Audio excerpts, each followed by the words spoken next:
तकनीकी खराबी के कारण आप हमारा नाटक नहीं देख पा रहे थे, इसके लिए हम आपके क्षमा प्रार्थी हैं। तो चलिए नाटक मोटे राम जी शास्त्री फिर से देखें।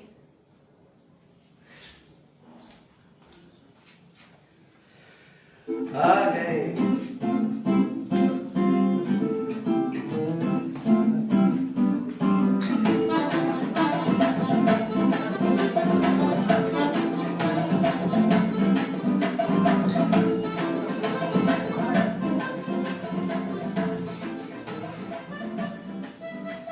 क्रमांक 1। जी गुरुजी। अरे जोर से बोलता है, धीरे से बैठ।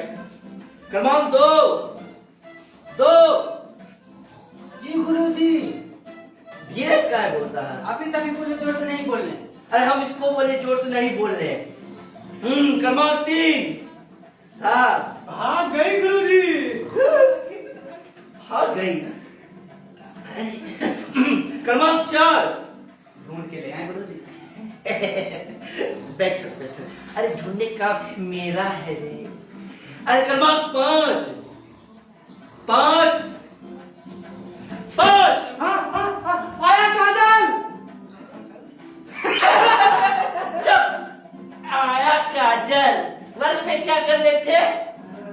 गुरुजी पहाड़ा याद कर रहे थे। पहाड़ा याद कर रहे थे। जी गुरुजी। अब देख, पहाड़ा याद कर रहे थे। हाँ एक सवाल पूछे। हाँ पूछो। वर्ग में सो के कौन सा पहाड़ा याद होता है? वर्ग में सोकर ये तो हमको भी नहीं मालूम। हाँ तुम सबको पहाड़ा दिए थे, याद करने याद हो गया। क्रमांक 6 बच गया। क्रमांक 6। ओ तो 2 का पहाड़ा सुनाओ। सुनाओ। हाँ 2 का पहाड़ा। दो का पहाड़ा है सर। हाँ 2 का। और किसका पहाड़ा? पक्का 2 का। हाँ तो किसका? हाँ सुना क्या कर रहे थे? ओहो क्या कर रहे थे? परेशान कहा थे, सुना दे। दो एकम एक। 2 एकम एक। दो तुमको पहाड़ा ही याद नहीं है। मंगू सुनाएगा पहाड़ा। बेटा बहुत मेहनती है पढ़ने में। सुना तो बैठने बोले। अरे सुना तो 2 का पहाड़ा। हाँ 2 का पहाड़ा सुना। दो एकम 2। हाँ 2 एकम 2। हाँ 2 दूनी 6। 2 दूनी 6। 2 तिया 18। 2 दूनी 6। अरे तुम लोग को भी नहीं याद है? चलो खड़ा हो। अरे ये मेरे देश का भार बदल, मेरे देश की शान और पहलवान। हाँ सुनाओ 2 का पहाड़ा। 2 एकम 2। 2 एकम 2। 2 दूनी 6। 2 दूनी 6। 2 दूनी 6। जी गुरुजी। हम कब पढ़ाए 2 दूनी 6? हमको हम तो पढ़ाए थे 2 एकम 2। 2 दूनी सुनो फिर से हम पढ़ाते हैं। बोलो 2 एकम 2। 2 एकम 2। 2 दूनी 6। 2 दूनी 6। 2 दूनी तुम लोग के फेर में हम भी भूल गए। क्या था? 2 एकम 2। 2 दूनी 6। क्या बात? चल तुम लोग नहीं होगा पढ़ाई। छुट्टी हो गई। 2 एकम 2।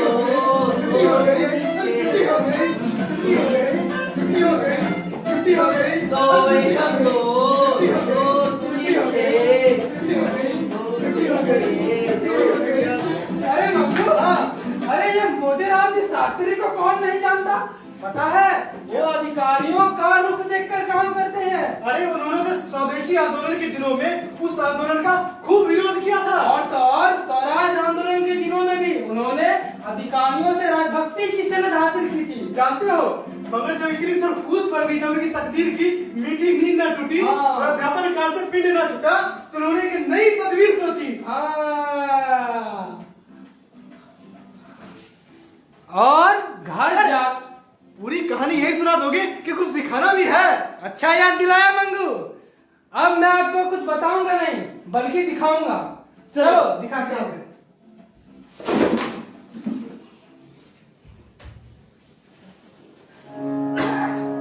कि जब से कन्हैया गईले गोकुला बिसरे हो दिहले।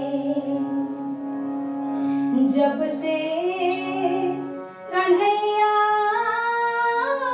गईले गोकुला बिसरे हो दिहले। आहो आहो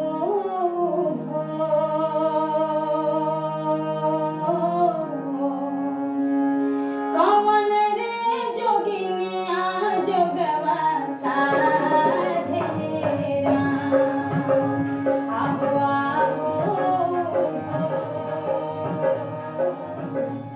कौन रे जोगिनिया दो एकम दो, दो दूनी छः, दो तिया पार। अरे उन बुड़बके को नहीं आता पढ़ने दो का पारा, और हमको सिखा रहा है दो का पारा। फिर भी क्या था? अरे दो एकम दो, दो दूनी छः, दो तिया बारह। अरे कुछ तो है, भूल रहे हैं। दो एकम दो, दो दूनी छः, दो तिया बारह। दो एकम दो, दो दूनी छः, दो तिया बारह। कुछ तो है, भूल रहे हैं। दो एकम दो, दो दूनी छः, दो तिया बारह, दो छक 18, दो सत 21, दो अठे 20, दो सती 14, दो आठी 18, दो नवा 20, दो एकम दो, दो दूनी छः। दो चार दूनी? अरे चार, हाँ याद है, दो दूनी चार।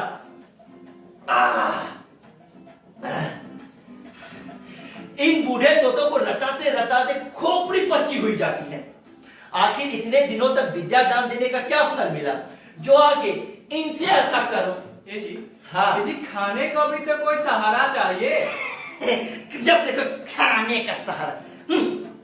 अरे तुम्हें जब देखो पेट की फिक्र पड़ी रहती है। ऐसा कोई बिरला भी नहीं जाता होगा कि निमंत्रण ना मिलते हो, चाहे कोई निंदा करे, पर मैं भरोसा लिए बगैर वापस नहीं आता।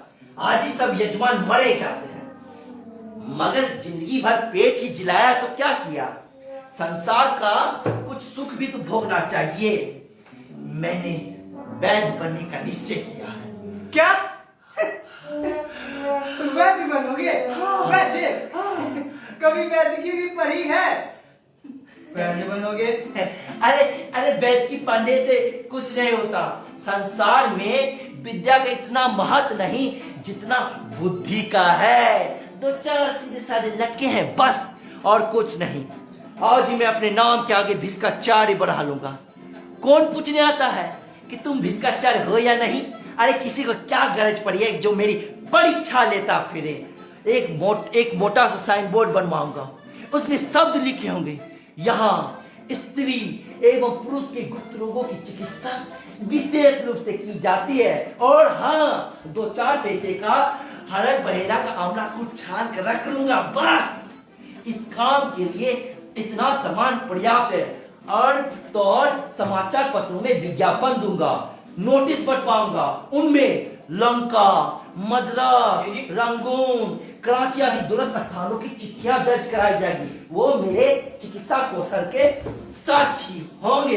फिर क्या, जनता को क्या पड़ी है कि वो इस बात का पता लगाती फिरे कि उन स्थानों में इन नामों के मनुष्य रहते भी है या नहीं।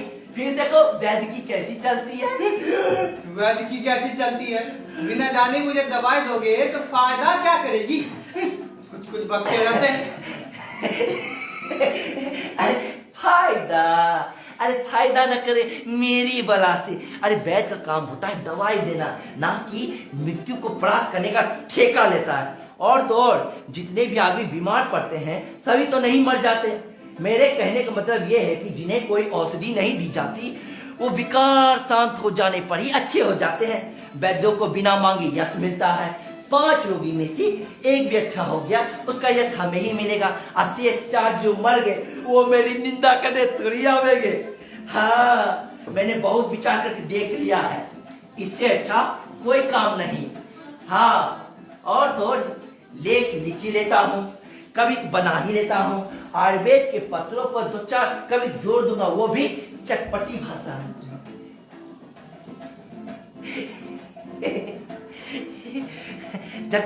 भाषा में फिर देखो, अरे तुम यह न समझो कि मैं केवल इतने दिनों से केवल बूढ़े तोतों को ही लटाते आ रहा हूँ। अरे अब जा, अरे मैं नगर के सफल वैद्यों के चालों का अवलोकन करते आया हूँ। अब जाकर उनकी सफलता का मूल मंत्र ज्ञान हुआ है। अरे ईश्वर ने चाहा तुम सर से लेकर पांव क्या कर रहे हैं जी? मतलब सर से लेकर पांव तक सोने से लदी रहोगी। क्या बोलते हैं जी? भला इस उम्र में क्या मैं गहने पहनूंगी? न हुआ विलासा पर बताओ कि तुम्हें दवा बनाने आती तो नहीं। दवा बनेगी कैसे? रस बनाओगे कैसे? दवा को पहचानती भी तो नहीं। प्रिय प्राणनाथ, मेरे नाथ के प्राण प्रिय, वास्तव में तुम सबसे बड़ी मूर्ख हो। अरे वैद्यों के लिए इनमें से एक भी आवश्यकता नहीं होती। वैद्य की चुटकी की राख ही रस है, भस्म है और रसायन है। बस आवश्यकता है कुछ ठाट बाट की। एक बड़ा सा कमरा चाहिए, उसमें दरी बिछी होनी चाहिए और तो और ताकों पर 10-15 सीसी की बोतल होनी चाहिए। इसके सिवा कोई चीज की दरकार नहीं होती। बुद्धि सब अपने आप कर लेती है। मेरे साहित्य में स्थित लेखों का प्रभाव पड़ेगा, तुम देख लेना। और अलंकारों का ज्ञान मुझे कितना है यह तुम तो जानते ही हो। इस भूमंडल में ऐसा कोई नहीं जो मुझसे अलंकारों के विषय में मुझसे पेश पा सके। 10-15 कल आदमी मेरे यहाँ आया जाया करेंगे कभी चर्चा के नाते, वही मेरे दरला होंगे। उन्हीं के मार्फत मैं रोगी को देखा करूंगा। और तो मैं आयुर्वेद के ज्ञान के बल पर नहीं, नायिका के ज्ञान के बल पर धड़ल्ले से वैध करूंगा। ये मुझे डर लगता है ये विद्यार्थी भी तुम्हारे हाथ से न निकल जाए। अरे तुम्हारे भाग में तो वही लड़के पढ़ाने ही लिखे हैं। हर जगह से ठोकर खा के तुम्हें वही तोते ही रटाने पड़ेंगे। अरे तुम्हें मेरी योग्यता पे विश्वास क्यों नहीं होता? क्योंकि तुम वहां भी धूर्तता करोगे और मैं तुम्हारी धूर्तता से चिढ़ती हूँ। जो तुम कुछ नहीं हो सकते वो क्यों बनना चाहते हो? तुम लीडर न बन सके, सिर पीट कर रहेगा लेकिन ना बन सके।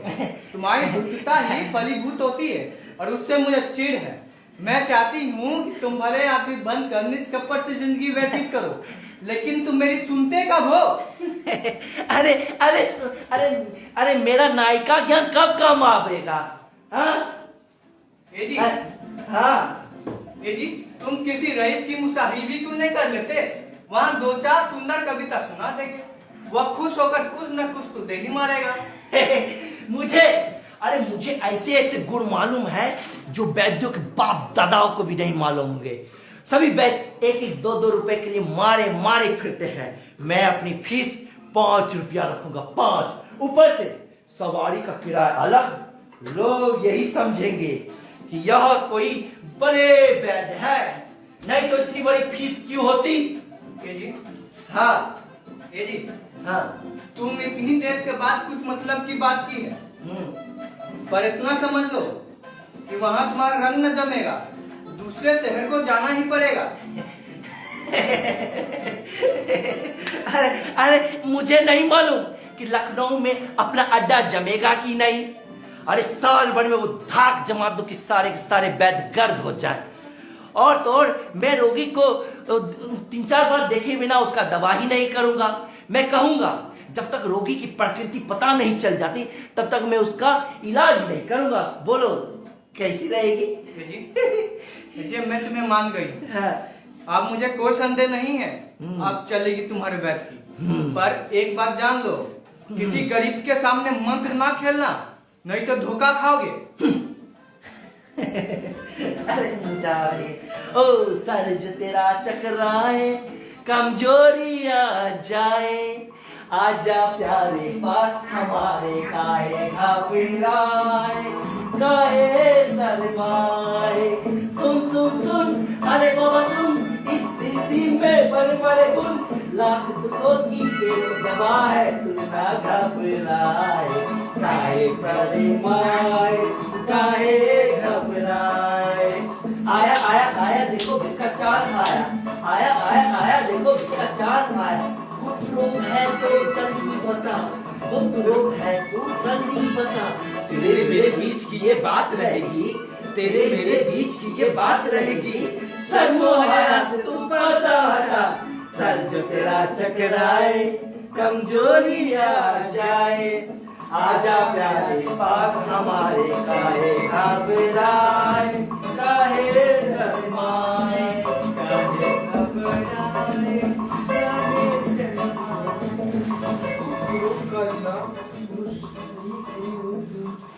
अरे मंगल, अरे इसमें तो तेरा इलाज हो जाएगा। अरे यहाँ तो तुम्हारा भी इलाज संभव है। हम दोनों का इलाज संभव है। काहे घबराए, काहे साल भर गुजर गया, इस आचार्य पंडित मोटे राम जी की तो मानो लखनऊ में धूम मच गई। तुम तो जानते ही हो, उन्हें अलंकारों का ज्ञान तो था ही, कुछ गा बजा भी लेते थे। उस पर से गुप्त रोगों के विशेषज्ञ, रसिकों के भाग्य जागे। और वो पंडित जी कविता सुनाते, हंसाते और बलकारक औषधियां खिलाते। रईसों में जिन्हें पुष्टिकारक औषधियों की विशेष चाह रहती थी, उनकी तारीफों के पुल बांधते। पता है, साली भर में वैद्य जी का वारंग जमा कि बायात वशा है। गुप्त रोगों के चिकित्सा लखनऊ में एकमात्र वही थे। और इतना ही नहीं, वो गुप्त रूप से चिकित्सा भी करते थे। पंडित जी दिन में 5-5 बार जाते। अरे रानी साहब, राजा साहब का स्वर्गवास हो चुका था और पता नहीं रानी साहब किस जीर्ण रोग से ग्रस्त हो गई थी। विलासिनी विधवा रानियों और शौकीन अतुलदर्शी रईसों में तो पंडित जी की खूब पूजा होने लगी। अरे अपने सामने किसी को समझते ही ना थे। मगर स्त्री उन्हें बार बार समझाया करती कि इन रानियों की झमेले में ना पड़ो, वरना एक दिन पछताओगे। राजा साहब, रानी साहिबा का स्वर्गवास हो चुका था और पंडित जी उनके यहाँ 5-5 दिन में जाया करते थे। हाँ, पंडित जी उनके यहाँ दिन में 5-5 बार जाते। और पंडित जी ने भी अब खूब केचुल बदली थी। तंजीम के अचकन पहनते, बनारसी साफा बांधते और पंप जूता डालते थे। उस पर से मित्रगण भी उनके साथ मोटर में बैठकर तंतनाया करते थे। अरे अपने कई मित्रों को रानी साहिबा के दरबार में नौकर रखवा दिया था। अरे भला अपने मसीहा की बात कैसे टालती रानी साहिबा। मगर चरखे जफाकार और ही षड्यंत्र रच रहा था। और एक दिन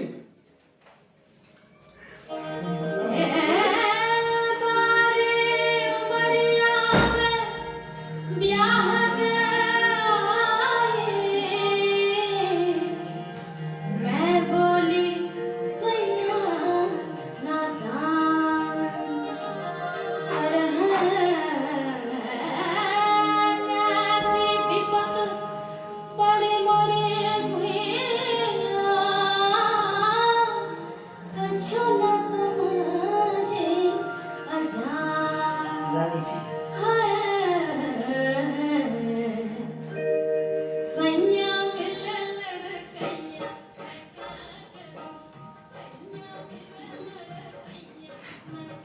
शास्त्री जी, रानी जी,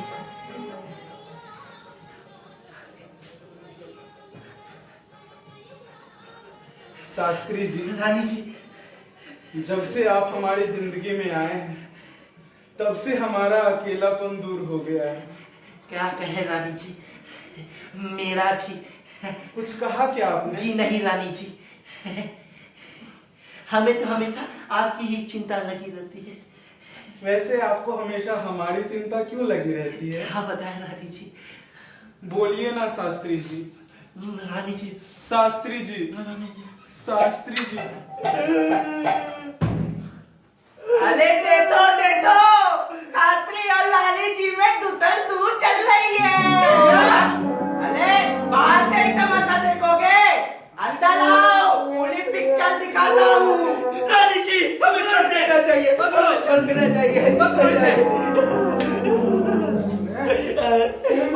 माफ कर दो, माफ कर दो।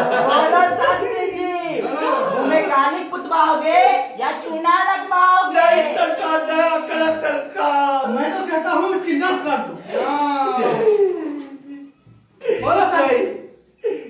बोले काली शास्त्री जी बताओ, नाक कटवाओगे या मुंह में काली पुतवाओगे? नहीं सरकार, माफ कर दो सरकार। और लखनऊ से आज के आज लपलेट हो जाओ। जी हाँ, लपलेट। मैं जनेऊ की शपथ खा करता हूँ, लपलेट हो जाऊंगा। साथियों, मैं तो कहता हूँ सब मिलकर से 5-5 लाख देकर छोड़। नहीं सरकार, मैं मर जाऊंगा सरकार, मर जाऊंगा। अरे साला। जानते हो, बहुत दिनों से भोले भाले जनता को गुमराह कर रहा था। 1 साल से बैठकी के नाम पर लोगों को लूट रहा था। मेरे पैसे कितने गायब किए इसने? इसने मुझे भी ठगा। इसे जीने का कोई हक नहीं है। मार देना चाहिए इसे। मैं तो कहता हूँ इसे मारो। कहाँ गया? कहाँ गया? कहाँ गया? कहाँ गया? किधर गया? हाँ? किधर गया? अरे देखो वो भाग रहा है, पकड़ो। अरे मुझे नहीं, उसे पकड़ो।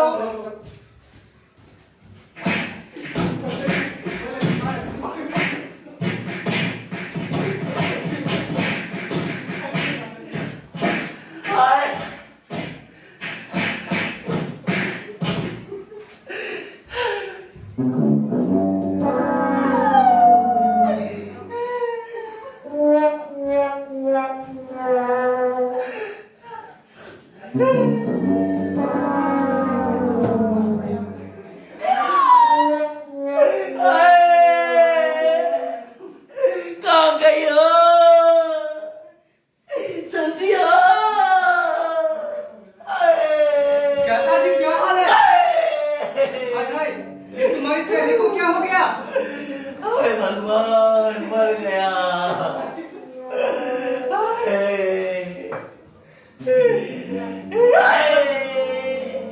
कहाँ दर्द है? इसी मारे काती हुई ज्यादा रबड़ी मत खाया करो। लवन भात कर ले। उन्हीं चंडालों ने मार मार के भुरकस निकाल दिया। तो ये कहो कि फिट कर आए हो। हाँ, फिट कर आए हो। अच्छा हुआ, अभी अच्छा हुआ। कहा करती थी रानी के इधर मत आया जा करो, लेकिन तुम मेरी सुनते कब थे? तुझे भी दम को सीख पड़ी आई। मैं तो मार खा के आया हूँ और तुम भी दम भर कोस रही है। मर गया मैं। हाय, कोई ठेला वेला लावे, नहीं तो सुबह तक मेरे प्राण ना बचेंगे। ठेला बोला अभी नहीं, अभी तुम्हारा पेट नहीं भरा है। कुछ देर और यहाँ की हवा खाओ, तब तुम्हारा पेट अच्छा से भर जाएगा। रानी कहाँ थी जब तुम पिटते रहे? उसने तुम्हारी रक्षा क्यों नहीं की? वही चुड़ैल पहले लात मार कर भाग गई, नहीं तो मैं ज्यादा ही क्यों उनकी चिकित्सा करने, और दोस्तों ने भरकस मारा। हाय, वो तुम तकदीर के खोटे, हाय। तकदीर के खोटे। कैसी बेदगी चल गई थी, देखा? हो तुम तकदीर के खोटे। प्रातःकाल मोटे राम जी के द्वार पर ठेला खड़ा था और उस पर असबाब लद रहा था। मित्रों में कोई नजर न आते। स्त्री समाज सेवा रही थी और पंडित जी करा रहे थे।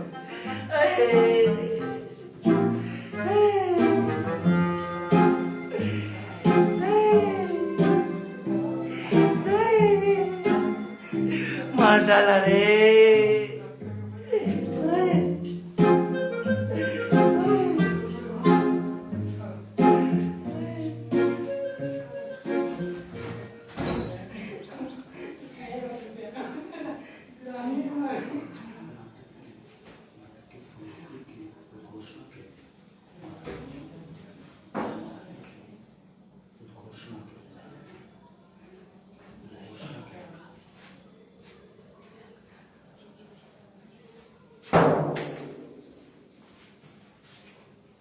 अब नाटक की समाप्ति के उद्घोषणा के लिए मैं रंगकर्मी मोहित मोहन को मंच पर आमंत्रित करती हूँ।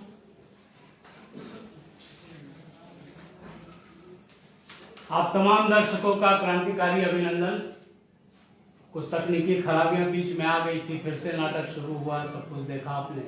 प्रेमचंद की यह जयंती, उनको याद करते हुए दिलगीत और हमारे साथियों ने जो नाटक प्रस्तुत किया, मैं अब मंच पर उन कलाकारों को बुलाना चाहता हूं जिन्होंने इस नाटक की प्रस्तुति आपके सामने रखी। मुकेश, मृणाल, रोहित, सौरभ, संदीप और महिला पात्र में हमारी यथार्थ सिन्हा और अंकित, आप भी आइए। अब मैं मंच पर बुलाना चाहता हूं इस नाटक के निर्देशक, लेकिन उससे पहले मैं एक और पात्र से आपका परिचय करा दूं। हमारे संगठन की सबसे छोटी अभिनेत्री और इस कार्यक्रम की मंच संचालक गाथा, आप भी आइए। अब इस नाटक के निर्देशक को मैं मंच पर आमंत्रित करता हूं, सचिन कुमार।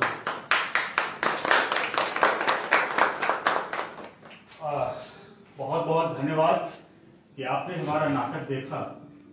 आप देख रहे होंगे कि तमाम जो युवा रंगकर्मी यहाँ पर जो अभिनय कर रहे थे वो सारे के सारे नए हैं। और हमारा शुरू से ये उद्देश्य रहा है रंगनायक द लिफ्ट थिएटर का कि जो नए बच्चे हमारे पास आते हैं हम उनको